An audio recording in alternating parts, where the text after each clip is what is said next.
Hi there, I am going to show you how to install the radiator cover for a Kawasaki Vulcan S. This is it right here. As you can see right now, there is no cover on it. It should be fairly easy to do. It didn't come with any instructions. All it came with was the rubber stripping and obviously the most important part, the radiator cover. So that stripping though is going to be important because it will stop this thing from rattling. So all you're going to need is your ignition key. And if you look down on the side of the bike, right over here, you just stick the key in here and then turn it to unlock it. And then just remove this whole case here. So as you can see, it just comes off like that. And then just set it off to the side so you don't step on it.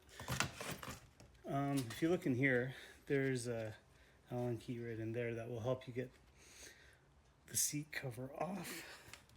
Should be easy to pull out. Yep, it is, I think.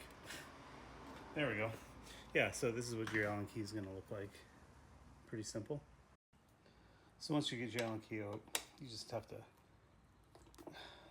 loosen the bolt. There we go.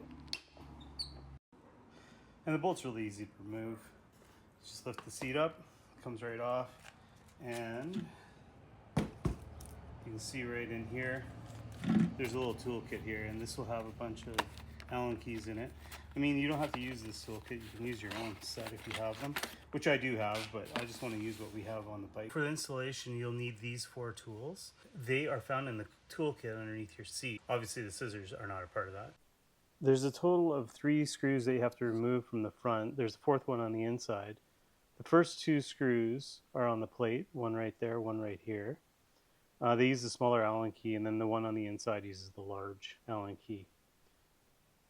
The 3rd one is up in the top corner, which I can show you in a bit here. So first you just grab the small Allen key, and we start on doing the first 2 screws.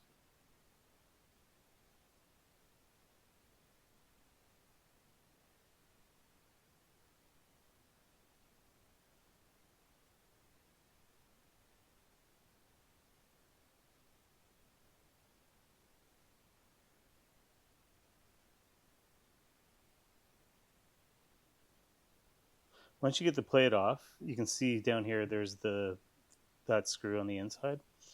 I'll show you how to get at that one later. It'll take the largest Allen key from the toolkit. Okay, as you can see, these were the bolts that I removed here. Oh, there is another one up here too that you're going to have to remove. So there's actually 3 right there. So we'll go ahead and remove that one, and then you'll have to remove this last one here. So then for the final portion, I think we can use this Allen key in that last one we need to take out. We're gonna have to repeat this process all on the other side so it can go in. It should be fairly easy to do. I won't bore you with the details of removing that one. Exactly the same process. And yes, as you can see, that Allen key does fit in there quite well. No problems whatsoever. So with the tools that you have in your toolkit, you should be able to do this quite easily. And just be aware, see that grommet on there? Don't break that. I didn't, but just be aware of it. It goes right into that little hole over here. So it should pull off fairly easily. You don't have to use a lot of force to pull it off. So when you get everything off, this is what it's going to look like on both sides. It's going to have both those covers off. As you can see over on this side, same thing. So if you take a look at this, they've got little hooks on the side there. I don't know if you can see that. That'll hook at the top of your radiator. And then those bolts that we took out, we'll hold that in place once we put the covers back on. The one thing that you probably really want to make sure you do is use this foam, because if you don't use it, you're going to get a lot of rattling, and that's no fun.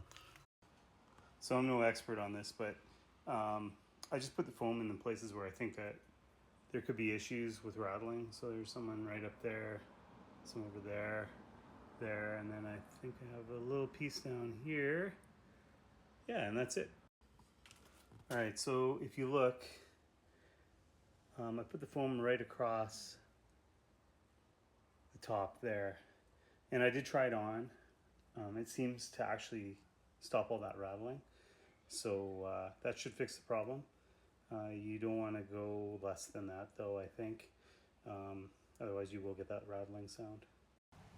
And you can see where you put those side pieces back on, it'll line up here. I think this is actually gonna be pretty easy once you get into it, but when you put those side pieces back on, that silver bolt that we took out will go in there just to keep it all together.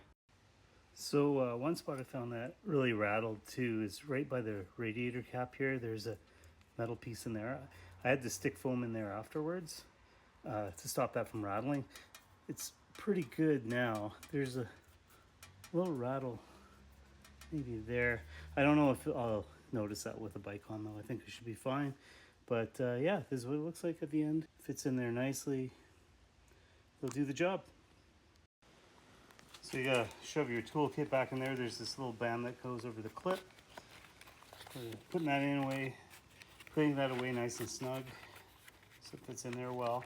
And then you can go ahead and grab your seat, throw it on, and throw the bolt in there to secure your seat.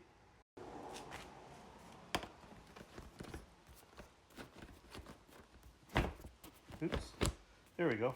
So it actually fits on quite snugly, if that's even a word. And then you just throw your bolt in there and tighten it up. So you just grab the big bolt, which I happen to have in my hand right now. Again, it's probably best to hand tighten first, just so you don't strip anything on the bike. And grab the big Allen key.